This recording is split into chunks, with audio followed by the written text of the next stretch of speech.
apa kabar Anda hari ini? Saatnya Anda menyimak berita Medan bersama saya, Dana Paramita.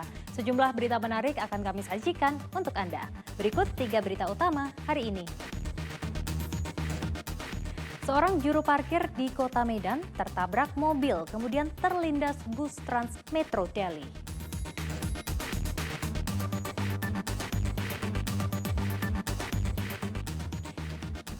Jemaah masjid digegerkan dengan penemuan seekor ular sanca batik sepanjang 4 meter di plafon masjid di kota Medan.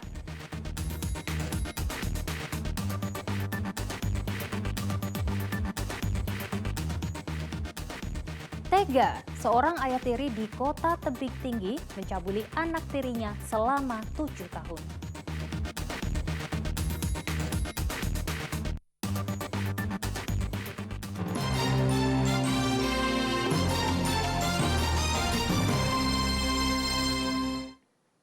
Informasi pertama untuk Anda, puluhan pengemudi becak bermotor atau betor kembali berunjuk rasa ke kantor Wali Kota Jalan Kapten Maulana Lubis, Kota Medan.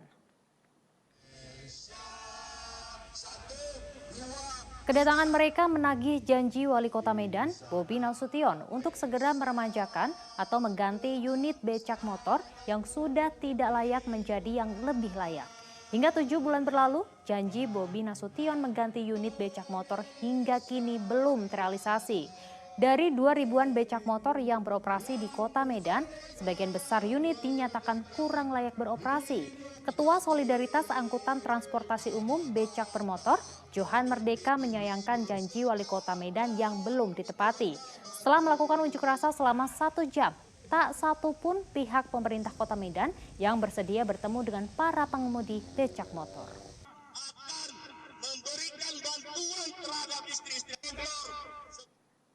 Kita beralih ke informasi lainnya, seorang juru parkir di Jalan Jamin Ginting, Kota Medan tertabrak mobil kemudian terlindas bus Trans Metro Delhi. Korban mendapatkan perawatan di rumah sakit akibat luka berat di dada, perut, dan leher. Rekaman kamera pengawas memperlihatkan kejadian tertabraknya seorang juru parkir. Peristiwa ini terjadi pada 20 Juni lalu di Jalan Jamin Ginting. Korban yang diketahui bernama Hendrik tengah mengarahkan satu mobil minibus mundur. Namun korban malah jatuh tertabrak oleh bagian belakang mobil. Naasnya korban yang kemudian jatuh ini terlindas oleh bus Trans Metro Delhi rute Medan Tuntungan Lapangan Merdeka yang tengah melintas. Kasus ini telah ditangani unit laka Polsek Medan Baru. Hingga kini korban masih dirawat di Rumah Sakit Umum Daerah Piringadi, Medan. Sementara sopir minibus yang menyenggol korban lebih dulu justru kabur. Dia nyebrang bang, terus dia mau mengambil parkiran itu kan, terus kalau nggak lama mobil itu pas mau mundur di belakangnya nggak tahu dia bawa mobil Honda mundur, terus ditabrak mobil Avanza inilah dia, Avanza Silver, kan, terus setelah ada ditabrak dia terjatuh, baru datang mobil Delhi, digilas mobil Delhi.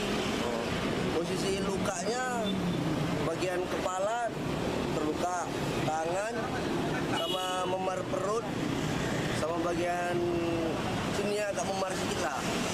Tapi yang paling parah yang di perut memarnya karena Masih seputar laka, ini ada satu unit mobil minibus yang ringsek setelah tertabrak kereta api pembawa minyak di Jalan Ampera, Kota Medan. Seorang pengendara motor turut menjadi korban dan mengalami luka di bagian kepala setelah terpental terkena bagian belakang mobil. Satu unit mobil minibus berwarna putih yang mengarah dari Jalan Ampera menuju Jalan Budi Kemasyarakatan Kota Medan tertabrak kereta api pembawa minyak yang datang dari arah Medan menuju Belawan pada 20 Juni lalu. Akibatnya mobil yang diketahui dikendarai oleh seorang ibu terpental hingga menutupi badan jalan.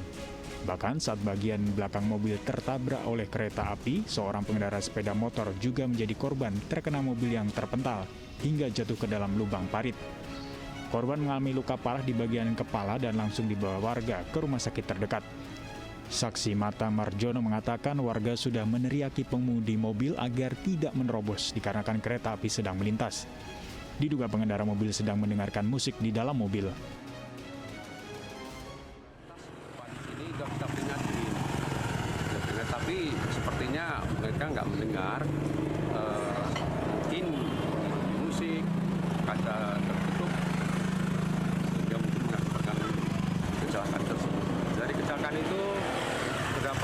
korban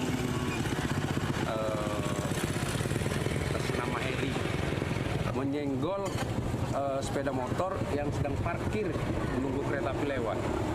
Jadi terkena bagian belakangnya sehingga korban masuk ke dalam parit dengan luka di bagian kepala. Peristiwa laka lantas ini ditangani oleh Polsek Medan Barat. Warga juga meminta kepada PT Kereta Api Indonesia agar perlintasan kereta api ini dipasang palang pintu karena sudah banyak kecelakaan di tempat ini. Muhammad Hamdani melaporkan dari Kota Medan. Berita selanjutnya untuk Anda, jemaah masjid di Kota Medan digegerkan dengan penemuan seekor ular sanca batik sepanjang 4 meter yang bersembunyi di plafon masjid. Petugas pemadam kebakaran pun terpaksa menjebol plafon masjid untuk menangkap hewan melata ini.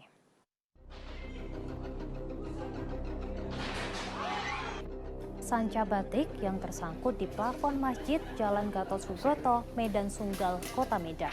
Keberadaan ular ini pertama kali dilaporkan pengurus dan jemaah masjid ke Daftar Kota Medan. Pengurus masjid tidak menyangka hewan reptil itu bersembunyi di bagian atap yang sulit dijangkau. Beberapa bagian plafon masjid terpaksa dijebol untuk mempermudah menangkap ular. Butuh waktu hampir 1 jam bagi petugas untuk menaklukkan perlawanan ular sebelum akhirnya tertangkap. Pertamanya awalnya dari jam 10 pagi itu kan kami lagi santai di sini di kamar, rupanya ada anak-anak laki-laki namanya Fajar jerit gitu, nampak ular besar kali. Kami pun nggak percaya, namanya anak-anak pula kan, jadi cek keluar, betul rupanya sampai keluar dari ekor-ekornya di atas nih. Itulah langsung kami sigap manggil pemadam kebakaran. Gitulah bang, dari jam 10. Berapa meter bang panjang ularnya? 4 meter lebih lah tuh bang, besar juga. Tapi nggak tahu ya dari mana awalnya masuk? Nggak tahu, karena kabarnya pun pernah dapat di sini. Setelah mereka amati, ternyata ular melingkar di atas plafon gitu kan. Karena bagian daripada tubuh ular itu hanya sedikit yang kelihatan gitu.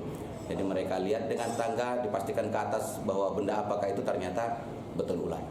Proses evakuasi ular tersebut sebenarnya kendalanya tidak ada, cuman posisi ularnya ada di atas plafon gitu kan, di atas plafon masjid. Jadi ya otomatis ular tersebut ya kami jatuhkan dari atas ke bawah gitu, karena takutnya kalau kita tangkap langsung di atas plafon, takutnya ular. Ganja seberat 50 kg disita dari kurir narkoba di dalam angkutan umum yang melintas. Dari pengungkapan kasus ini, Polres Tebing Tinggi juga menangkap pembeli ganja siap edar. Kedua pelaku ini masing-masing adalah Usup warga Jalan Binjai, Kelurahan Mulyo Rejo, Kabupaten Deli Serdang, bertindak sebagai kurir, serta Ucok warga Bagan Dalam, Kecamatan Tanjung Tiram, Kabupaten Batubara, sebagai pembeli ganja kering siap edar. Penangkapan keduanya berawal saat petugas mendapat informasi ada kurir ganja seberat 50 kg melintas dengan menumpang angkutan umum dari arah Medan menuju Batubara melalui jalan tol. Setibanya di pintu tol Tebing Tinggi, petugas menghentikan angkutan umum yang dicurigai dan memeriksa angkutan umum tersebut. Petugas pun mendapatkan kurir beserta barang bukti ganja siap edar pada 8 Juni 2022 lalu. Dua tersangka atas nama inisialnya S dan U di pintu gerbang tol Tebing Tinggi. Dapat kami sampaikan kepada media bahwa modus operandinya menggunakan kurir untuk pengiriman ke wilayah Kabupaten Batubara menggunakan jasa transportasi, di mana yang bersangkutan diberikan imbalan sebesar 10 juta rupiah apabila barang itu sudah sampai di sasaran. Kedua pelaku dijerat dengan pasal 114 ayat 2, subsidiar pasal 112 ayat 2, junto pasal 132 ayat 1 Undang-Undang RI nomor 35 tahun 2009 tentang narkotika dengan ancaman hukuman 12 tahun penjara atau seumur hidup. Muhammad Hamdani melaporkan dari Kota Tebing Tinggi.